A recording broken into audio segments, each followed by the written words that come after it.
really appreciate y'all being here. You know, during this month, during this time, we've set up something very special for you in a museum that we've curated an art exhibit in that's special for you. A lot of this stuff is bought from our homes, it's bought from Seabrook Village, and it's stuff that we would want to share and invite you into our home. So just imagine we're in my living room or Crystal's living room, right? And we invite you over for a nice dinner, and we're going to talk about some fun things. I know that you all have seen the notes on the table. Think about those things, okay? These are some things that have to do with our history and what we're going to talk about tonight. My name is Aminetta Traore. That's Crystal Hart. And we've invited you here just as something more intimate to talk about and as a precursor to the forum that happens tomorrow. But this is, y'all are special.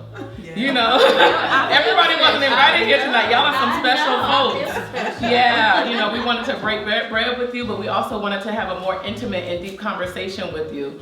Again, tonight we have Chef BJ Dennis. He has done a lot of studying of cuisinery around the world. Specifically where I'm from in Senegal, West Africa, and Senegal, West Africa is where we see a lot of similarities of where Gullah Geechee get like their red rice from, their seasoning, the way that they grow rice, their art.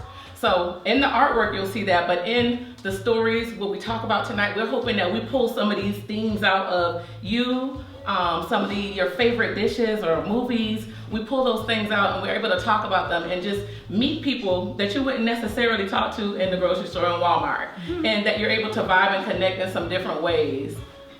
Yes, very good. She covered everything, so I'll keep it even shorter. One thing I want to remind everyone to do is, like she said, break bread together, talk. Nothing is more powerful than a conversation. So one-on-one or as a group, we want everyone to just share with each other. We have some question prompts that we'll go over later, but we also just want you to take the lead and get to know the people beside you, across from you, talk to someone you don't know, someone you didn't come with. So after this, we will have Chef BJ will come out to bring a dish that he's prepared for everyone, and we'll have conversation with him so that we can learn what he's learned, but also share with him as well, because this is a mutual thing. Right. So when he comes out, we'll be able to eat. If you have any allergies, I was just about to say that. We do not want anybody to leave here and say that they ate something they shouldn't have. So the dish that he prepared is shrimp rice. So if you have an allergy to shellfish or anything, you don't need to eat that. But everybody else partake in that. Let's eat it all up. We also have rice and peas, we have cabbage, and then we have curry chicken. Okay. So those are the things that if you don't eat any seafood, you can eat the chicken, the cabbage, you know, we can break bread together still, okay? And then for dessert, we have a lovely peach cobbler by one of our board members in the back. Say hey, girl. And then we have lemonade, water, and then we have a variety of wines. So we have a black wine brand by Tabitha Brown, if you don't know Auntie Tab. So that is a vegan wine. We have Joyous, which is a non-alcoholic wine. We have my new favorite wine, which is a chocolate red wine. Trust me, it sounds like it doesn't go together, but it's good. Yeah. So that's more of a dessert wine. We have your sweet red blend, and then we have a Moscato. So please. Somebody is into their wine. Look, I did not describe wine like that. I'm like, this is the sweet one, this is the bitter one. So reach out, Crystal. So please enjoy, and we will be ready to eat soon. Yes.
raised here in Liberty County.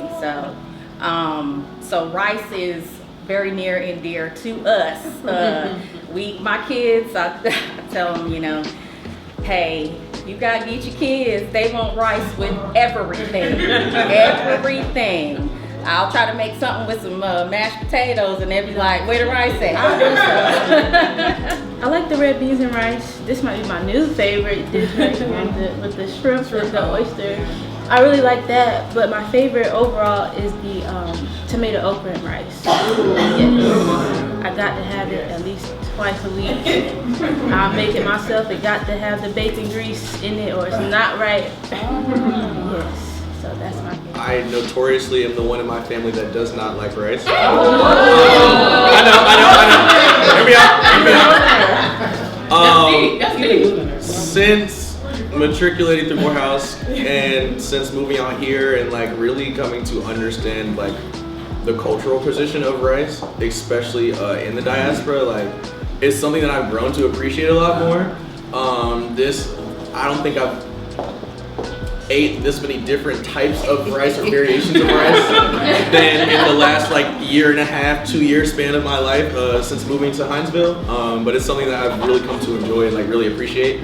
So yeah, I don't really know if I have a favorite off the top, but this one could definitely contend for it, for sure. I like to eat, so just, cook and not eat it. So I'm not really picky. I like just plain rice and butter and salt and pepper. I'm good. Just plain. And maybe some gravy.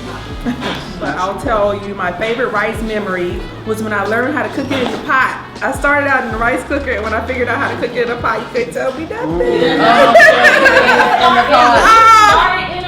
I started in a rice cooker because I'm not as old as I look. Look, no, I'm kidding. I started in a rice cooker, and I was like, why would I need to learn how to cook it on the stove? Like, I have a rice cooker. And then something in me was just like, I don't feel like a proper woman or a mother cooking in a rice cooker. So now I know how to cook it on the stove in a little pot. I am born in Liberty County, right here. Shout out to those from right here in Liberty County. And you can't talk about Liberty County as what just been said unless you talk about some rice. Yes. So that's the thing. I've never had a meal if I didn't have rice. That made it complete. The rice, you drink some water, it swells, and you're full. So therefore, if you can give me some good red rice and sauces and a homemade biscuit, I am out for the count. So that's what I have. I'm from the South, obviously, but my favorite rice meals, there's a few. I mean, I like to eat, obviously, but we always had rice growing up because it was easy to feed everybody because a lot of kids raised on a farm, and I didn't realize we was as poor as we were growing up. We always had food. So tomatoes, rice, and sausage, we eat all the time.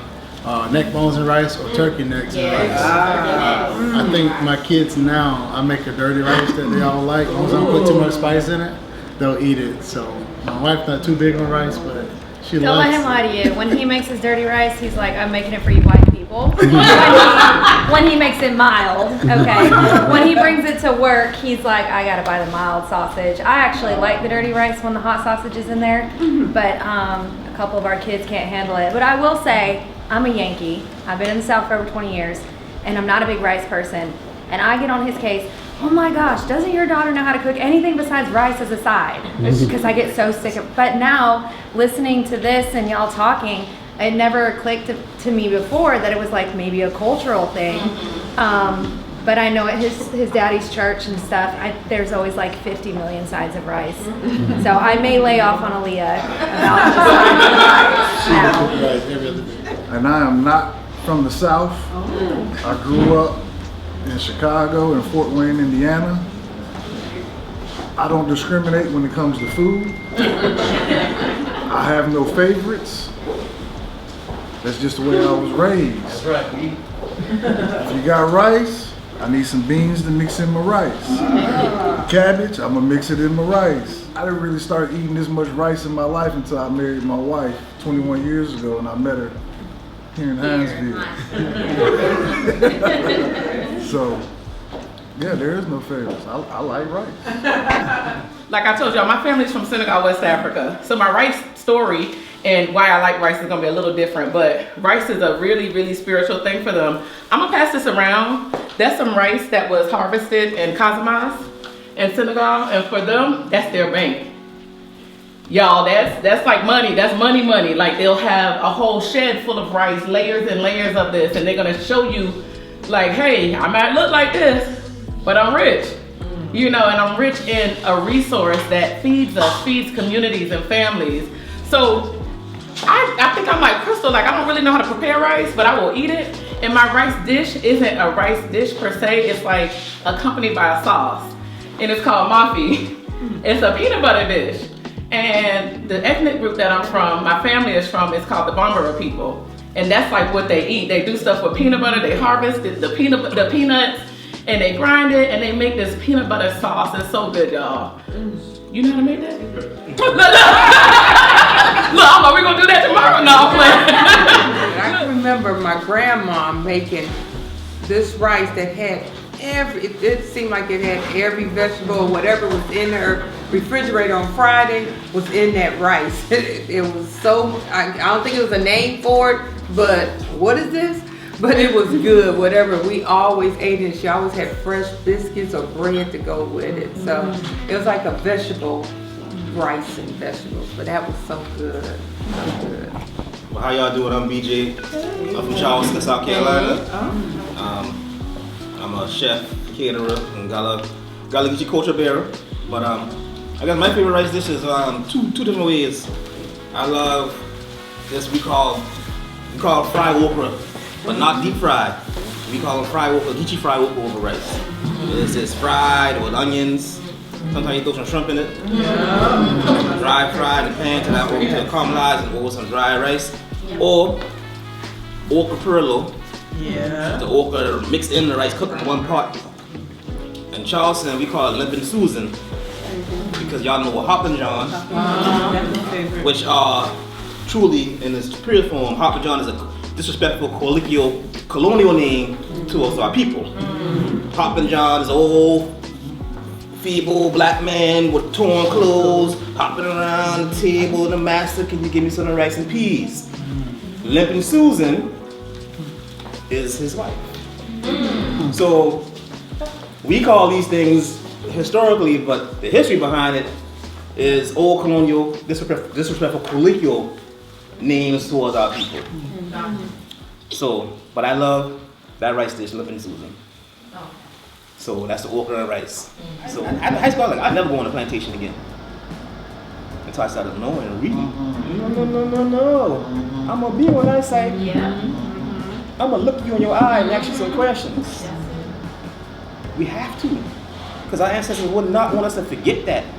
They were scientists, mathematicians, astronomers, blacksmiths. To do rice, you need science, astronomy. You got to know how to build intricate dikes to let the water flow out, to stop the water going woo-woo. I don't even know half this stuff. They did. And they were sought after. So they tell you, oh, you don't have a knowledge, right? You don't have a knowledge unless they can use that. You see what I'm saying? Whatever they can use against you, so they'll take what you got and they say you don't got nothing else. But when it benefits them and capitalism, there you go. Our people have science, astronomy, technology. You have to know the moon, you got to know the stars, all this stuff to make these rice fields do what they do. They move mountains. Harriet Tubman said she saw a woman running with rice, her baby on her back, because they still lived, they still had that cultural connection. The baby strapped on her back, the rice on her head. The lady was running, rice balancing the rice didn't even drop. And the baby put his hand in the rice bowl eating the rice. Oh, wow. This is documented. And you know what? Those men did who just got freed, you just got freed. They immediately signed up to fight in the union. You could have been like, I'm chilling. And let me tell you how crazy it was when they got to Beaufort, because Beaufort, that's why, we don't really celebrate Juneteenth, because we celebrate New Year's, really March, because we got our freedom before Texas didn't know their freedom was until 3 years later. Something like that. So when they marched into Buford, I think they were already free in Buford like a year or 2 years. This is how crazy life is then. It's only, these people were just freely enslaved a year or 2 years before. And they looking at these people like, wow, look at these slaves. Because to them, they just been free, it's like a new world. And they see people come off the rice fields into Buford looking raggy. And they're looking at them like, wow, look at these people still enslaved. Granted, these people were just enslaved too. It's just kind of think that mindset, like you finally free, you looking at these people like, dang, but you were just in that position, but you so happy you free. But you see them like, damn. Buford was, I don't know if y'all know, Harriet Tubman she had a boarding house in Buford and a bakery with a restaurant, and she was a nurse. But we also do know that we had a big maroon community all up around these swamps too. Everybody couldn't go with Harriet Tubman, but they could go in these swamps. So we got this understand, like it's deeper than just the food. The starting point to merge and the thoughts that we have, the ideas and lived experiences that we have. It's a starting point for us, and I think for Liberty County, it's a big starting point. You know, we don't have a lot of conversations like this openly, so to have this intimate crew, and I keep saying that here because I'm gonna remember all y'all now. You know, we had a really good conversation. Again, I am Ross Frazier, and Representative Al Williams for this area was invited. But unfortunately, we all know that he is in session at this time, and they had a program tonight. So if it was not for that being in Atlanta, he would be here. But he's always grateful and thankful for everything that's going on in Liberty County. If he was here, he would have dropped that down about Dr. Martin Luther King, who's right there in Midway, right there at Dorchester. Had you not been there, please seek and go see what's happening there. I know he would have said that on his behalf. Liberty County proud as he is now preparing to unveil a statue of one of our very own, the Ralph Waldo Quarterman.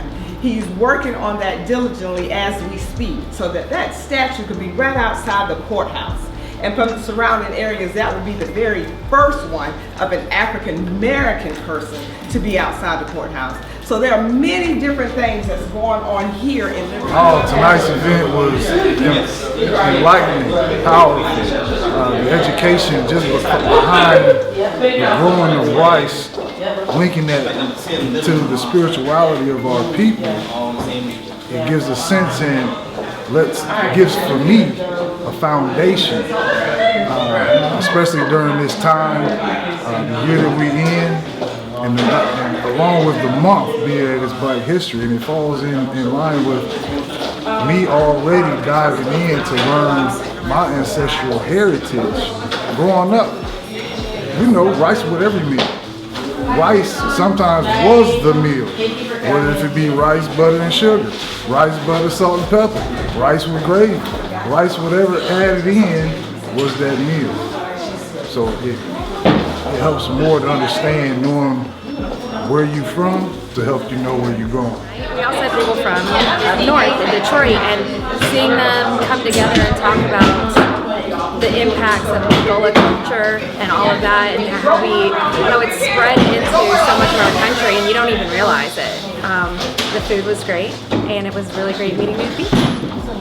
I can say from my experience tonight, I gathered a wealth of knowledge about the rich history here in Liberty County, as well as the rich history of the Gullah Geechee people.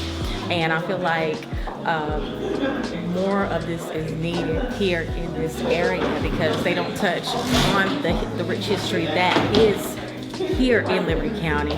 I am from Liberty County, Georgia, born and raised. This is for us and by us. So come on out, learn about the history of the people here in the area, especially if you are born and raised. If you are from Liberty County, again, they teach on this in our school systems. So this is, come on out and learn the rich history about who you are as a people.